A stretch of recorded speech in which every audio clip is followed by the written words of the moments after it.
जिन्होंने अपने माता पिता को अपने आप से अलग कर दिया है, जो सिर्फ घरवाली को ही मोटरसाइकिल पर बिठा बिठा करके ढोता रहता है पूरे दिन, इसके हाथ का जल पीने का धर्म नहीं है, ऐसा शिव महापुराण में वर्णन किया गया है।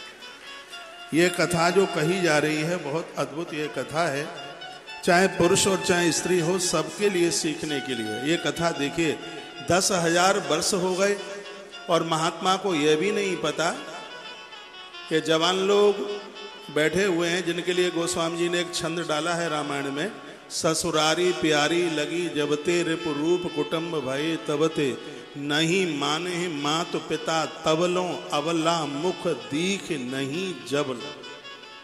माता पिता की बात अच्छी तब तक लगती है जब तक बेटा झब्बू ससुराल नहीं देखता। ससुराल में पहुंच करके जब सास माँ का हाथ उसके ऊपर घूमता है तो उसको कहता है मम्मी जी। अपनी माँ को कभी ठीक से माँ भी नहीं कह पाया, उसको मम्मी जी बोलता है। घरवाली कान में मंत्र देती है, हम दो हमारे दो, और कोई हो उसका खोपड़ा फोड़ दो या कुएं में पटक दो। उसका सूत्र याद कर लेता है, लेकिन गुरु लोग बताते हैं उसे वो कभी याद नहीं करता। ध्यान रखिएगा, माता पिता से पूज्य वंदनीय आज तक कोई भगवान नहीं रहा, इनसे बड़ा कोई भी नहीं है। मैं कहता हूँ नारी का आदर कीजिए, बहुत मान कीजिए, क्योंकि यत्र पूजनते नारी रमनते तत्र देवता। मनुस्मृति में लिखा है जिस घर में नारी का आदर है वहाँ देवता विचरण करते हैं। लेकिन ऐसा तो ये नहीं है कि नारी के इतने अनुरागी आप हो गए हैं कि माता पिता धर्म संस्कृति सब कुछ भूल जाएं। वो तो ठीक नहीं है। बात आ रही है समझ में? नहीं आ रही। एक उपनिषद की कथा आपके बीच में रखता हूँ। यह है जीवात्मा परमात्मा के यहाँ से धरती पर आने के लिए तैयार हुआ। ये उपनिषद की कथा है, चरित्र है। तो वह रोने लगा। जैसे बेटा पहली बार नौकरी के लिए जाए तो मम्मी पापा की याद आती है, वो रोता ही है। तो जीव रोया। परमात्मा ने कहा क्यों रो रहा है? वह कहता है आप हमें मृत्यु लोक में भेज रहे हैं, मैं तो बोल नहीं पाऊंगा, बिल्कुल नवजात शिशु होऊंगा, मुझे भूख लगेगी, मेरी देखरेख कौन करेगा? भगवान कहते हैं कि उनके लिए मैं 2 तेरे से पहले धरती पर भेज दिए। फिर उसने कहा मुझे चलना कौन सिखाएगा? का उसके लिए भी 2 भेज दिए। फिर कहा मेरे भोजन की व्यवस्था कौन करेगा? का उसके लिए भी मैंने 2 भेज दिए। मेरी पढ़ाई लिखाई कौन कराएगा? का उसके लिए भी मैंने 2 भेज दिए। मेरी गृहस्थी कौन बसवाएगा? का उसके लिए 2 भेज दिए। जीव ने ईश्वर से कहा कि आदमी एक और हर काम के लिए 2-2 लोग भेजे हैं आपने। तो भगवान ये तो भीड़ हो जाएगी, हजारों लोग हो जाएंगे, उनको मैं संभालूंगा कैसे? परमात्मा ने कहा 1000 नहीं होंगे, 1000 का काम करने वाले सिर्फ 2 ही होंगे। तो जीव ने कहा कि वो ऐसे कौन 2 हैं जो 1000 का काम कर लेंगे?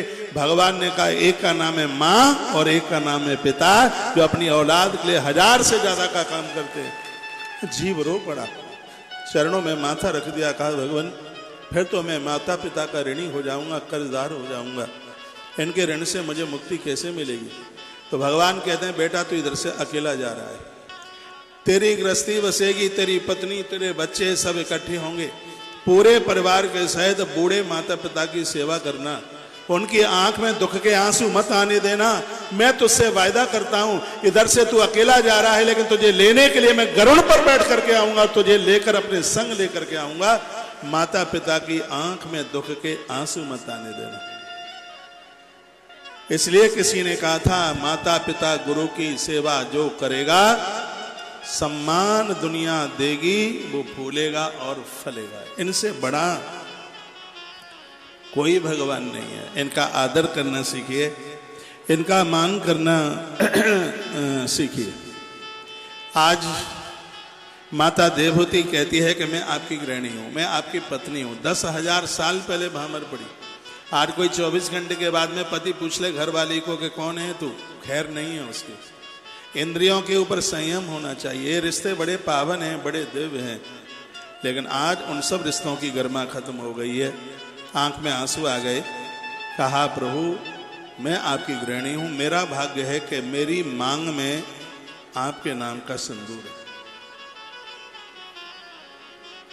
महात्मा करदम ने कहा देवी हमसे कुछ मांगोगे क्या तुम? तुम्हें हमसे कुछ चाहिए क्या? तो माता देवहूति ने कहा कि एक नारी का सौंदर्य होता है उसकी संतान से। मेरे कोई संतान होती तो बड़ा अच्छा लगता। उसी समय महात्मा करदम ने अपना नव रूप धारण किया, एक दिव्य विमान पैदा किया जिस विमान का नाम है कामद विमान। और यह विमान ऐसा है जो कामना के अनुसार चलता है। और राम जी के पास एक विमान था जिसका नाम था पुष्पक विमान, जो कुबेर ने भगवान को दिया था। यह विमान फूल से चलता था। एक बार उसमें फूल रखा जाता, उसकी खुशबू 72 घंटा रहती। 72 घंटे तक यह विमान फूल की सुगंधी से चलता। उसका नाम पुष्पक विमान। आज का विज्ञान तो उस विज्ञान से बहुत पीछे है। एक महात्मा हुए हैं महात्मा अगस्त, जिन्होंने पशुओं को बांधना सिखाया। भैंस वन में रहती थी, गाय वन में रहती थी। लोगों को यह नहीं पता था कि इनका दूध भी हमारे प्रयोग में आ सकता है। महात्मा अगस्त की यह देन है। चराचर जगत में जो भी कुछ दिखाई दे रहा है, ये सब हमारे ऋषियों के द्वारा उत्पादित किया गया है। स्वास्थ्य के लिए हल्दी इतनी लाभदायक है, यह भी महात्मा बाग भट्ट ने पूरे जगत को दिया, लोगों को पता ही नहीं था। इसलिए हम संत महापुरुषों के, गुरुजनों के हम ऋणी हैं। इस साधु ने एक विमान बनाया, उस विमान का नाम था कामद विमान। और जैसे आप सोच लो, ये उधर की ही तरफ यह चलता था। इन्होंने अपना नव स्वरूप बनाया, 9 रूप धारण किए, अपनी पत्नी को स्पर्श किया, 9 कन्याओं का जन्म हो गया। लिखा है विभज्य नवदात्मानम मानवीम सुरसोत्सुकाम रमान निर्मय तेत्रा वर्ष पुगान मुहूर्तवत। कम समय में ही 9 बेटियां घर में चल करके आ गई। हमारे संतों ने कहा ये 9 बेटियां कोई और नहीं है, जीवन की 9 तरह की भक्ति ही ये 9 बेटियां हैं। परमात्मा से मिलने के लिए 9 सूत्र हैं। समझ में आवे तो सुनिए। सबसे पहला है अच्छा सुनो, दूसरा है अच्छा बोलो, तीसरा है अच्छा सोचो, चौथा है प्रकृति के हर अंश में परमात्मा विचरण कर रहे हैं, उसे प्रणाम करो। जो भी तुम्हारे पास है उसे भगवान का समझो, भगवान के साथ कोई रिश्ता बनाओ।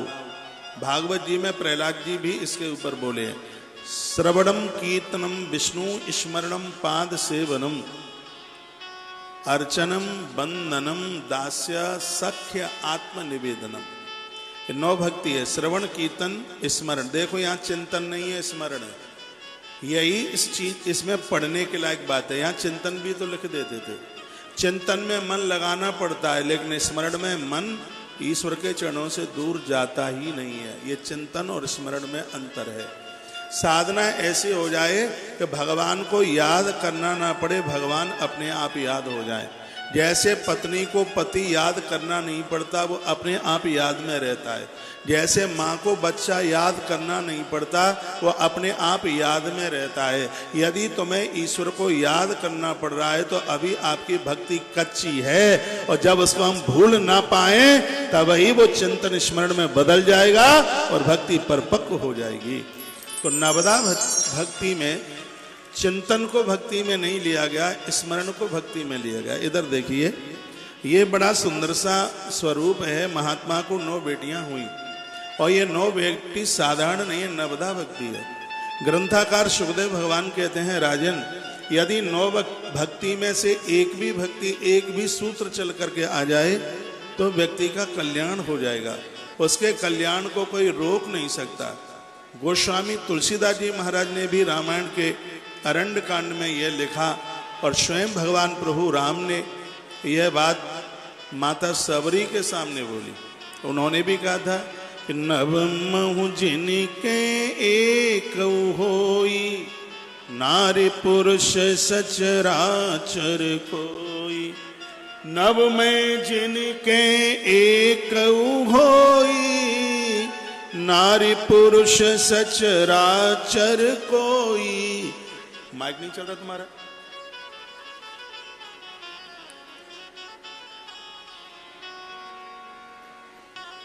हमारा माइक भी खोलना, तो मैं ध्यान नहीं रहता भाई। नव महु जिनके एक, नव 9 में से यदि किसी के जीवन में एक भी चल करके आ जाए, चाहे श्रवण आ जाए, चाहे कीर्तन आ जाए, स्मरण आ जाए, सख्य भगवान के साथ कोई भी किसी भी प्रकार का संबंध बना लें, अपना सब कुछ उनका मान ले, कोई भी एक सूत्र चल करके आए, जीवन का कल्याण हो जाएगा। और याद रखना, जिसके जीवन में 9 सूत्र आए हैं उनके जीवन में भगवान जरूर चल के आएंगे। 9 बेटियों ने जन्म लिया, छोटे से बड़ी होती रही। एक दिन पति ने अपने पति के चरणों में रो करके कहा कि मेरा पूरा जीवन ऐसे ही निकल गया, मैं तो बच्चे ही पैदा कर पाई और तुम्हें कुछ किया ही नहीं।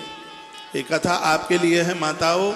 ठीक सामने बैठी हुई हैं देवियां जो अभी बाद में आई हैं, माताएं, बुआ, इधर देखिएगा। मातृशक्ति सिर्फ रोटी बनाने के लिए ही नहीं आई है, सिर्फ बच्चों को जन्म दे दिया बस इतना सा ही काम नहीं है, वो अपने पूरे खानदान को तार दे। यह माता देवहूति के चरित्र से सुनने को मिलता है। माता देवहूति आज अपने पति के चरणों में बैठ गई, कहा नाथ मैं जीवन में क्या कर पाई, 9 बच्चे ही तो मैंने पैदा कर दिए हैं, ये तो कीड़े मकोड़े भी कर देते हैं। एक कुकरिया भी सुकरिया भी एक बार में 12 बच्चों को जन्म देती है, पूरे 1 दर्जन पैदा होते हैं, और आप सिर्फ बच्चे ही पैदा कर पाए तो कोई बहुत बड़ा काम नहीं कर दिया। मैं कहूँगा जिनका विवाह नहीं हुआ है वो बिल्कुल भी ये ना सोचें कि हम घाटे में रहे, हम धोखे में रहे। सूरदास जी के चरित्र में आता है, जिनको औलाद नहीं है चिंता ना करें, मुझे स्वीकार कर लो, दुनिया की औलाद तुम्हें धोखा दे देगी, मैं तुम्हें कभी धोखा देने वाला नहीं हूं। ये भगवान ने स्वयं स्पष्ट कहा है। सूरदास जी को कोई संतान नहीं थी। जब उन्होंने शरीर छोड़ा तो यमुना के किनारे महात्मा लोग विचार कर रहे थे कौन जलाएगा इसे, इसको तो कोई है ही नहीं। भगवान एक गगरी में पानी और हाथ में एक सफेद वस्त्र लेके कफन लेकर के आए। साधु वही है जिसने जीवन में कभी संग्रह ही नहीं किया। तो सूर्य के अंदर इतना गुण था कि भगवान अंतिम संस्कार करने को आते। ठाकुर जी ने मरे हुए शरीर का अभिषेक किया, उसको जल डाला, श्वेत वस्त्र ऊपर उड़ाया, जैसे हाथ जोड़े चिता जलने लगी। भगवान बांसुरी बजा रहे थे। साधुओं को भगवान ने कहा कि इस बाबा ने मुझे बेटा बना लिया था। दुनिया के लोग, दुनिया की औलाद धोखा दे देगी, लेकिन मैं कभी भी जिसने मुझसे रिश्ता जोड़ा है उसे मैं कभी धोखा नहीं दे सकता। यदि रिश्तेदारी बनानी है, अपना बनाना है तो भगवान को बनाइए। नहीं आई बात समझ में? एक और सुन लीजिए, बड़ी सुंदर कथा है। राजा दशरथ का शनि के साथ युद्ध हो गया और वो घायल हो गए। राजा दशरथ घायल हो गए, जटायु ने पंखों पर रख करके और अयोध्या में ला करके उतार दिया। राजा को होश आया, पूछा भैया मैं तो युद्ध में था, यहाँ कैसे आया? जटायु ने कहा कि तुम घायल हो गए थे तो मैं तुम्हें यहाँ लेकर के आ गया। आंख में आंसू आ गए। दशरथ राजा ने कहा हम तुम्हारे रेडी हो गए, तुमने हमारे प्राण बचाए, आप हमसे कुछ मांग लो। कहा मेरे कोई औलाद नहीं है, आप अपना बेटा मुझे दे देते जो मेरा अंतिम संस्कार कर देता। जटायु ने ये बात कही। दशरथ राजा ने रोके कहा मैं निपुत्र हूं, मेरे तो कोई संतान है नहीं। जटायु ने कहा हम तो गरीब लोग हैं, गरीबों की दुआएं फलती हैं, भगवान करे एक नहीं तुम्हारे घर में 4-4 आ जाएं। और भगवान ने कृपा करी कि 4 बेटे चल करके आ गए। बड़े पुत्र को देने का वायदा किया तो राम जी को जटायु के पास लेकर के गए। जटायु बड़ा खुश हुआ। जटायु ने कहा कि मृत्यु के समय पर ये मेरा अंतिम संस्कार करें, उस समय मैं इनकी चाहत रखता हूँ। और राम जी ने वायदा किया कि तुम हो मेरे पिता, मैं अंतिम संस्कार तुम्हारा करने के लिए आऊंगा। इसलिए प्रभु राम महाराज दशरथ का संस्कार तो नहीं कर पाए, लेकिन जिसने मुंह बोलकर राम को अपना बेटा बना लिया, उस जटायु का अंतिम संस्कार प्रभु राम ने जरूर किया। श्री विश्वामित्र जी ने कहा कि राम को दे दो, तो महाराज दशरथ कहते हैं कि चौथे पन पायु सुतचारी, है ब्राह्मण तुमने विचार करके नहीं मांगा, चौथे पन में मांगा तुमने, चौथे पन में पाया, ये तुमने मांगा। राम देत नहीं बने गोसाई, राम को कैसे दे दूं, ये नहीं मैं दे सकता। यूं तो मुझे 4 बेटे